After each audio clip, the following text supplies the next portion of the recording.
9 o'clock on a Friday night. Telephone rings. That's Birmingham Hospital.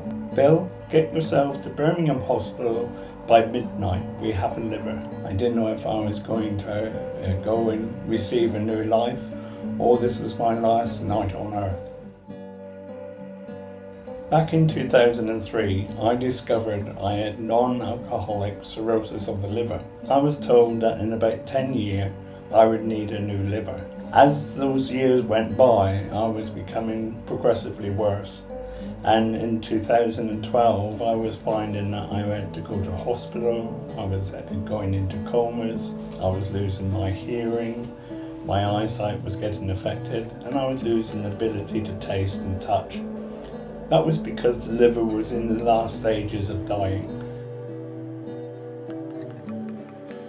And when I saw my consultant, she said to me, if we don't get you a liver in the next fortnight, it is too late.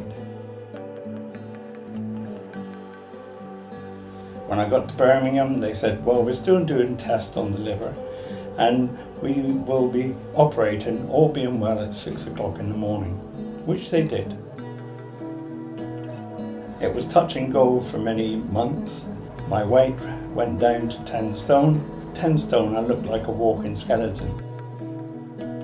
Anyway, gradually, I've recovered my health. I've been able, the same year in October, to give my daughter away in marriage.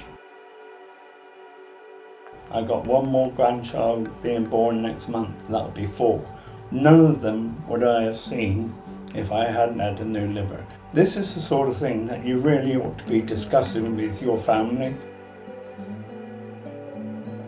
Because if you want to donate your organs when you no longer need them, you need to tell your family about that.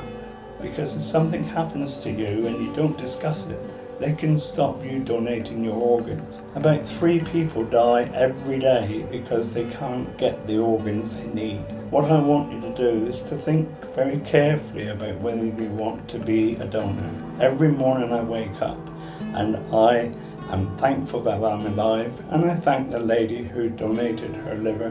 When the time comes, and it happens to all of us, you will live on in someone else's body by helping them to survive an operation and have an extended life.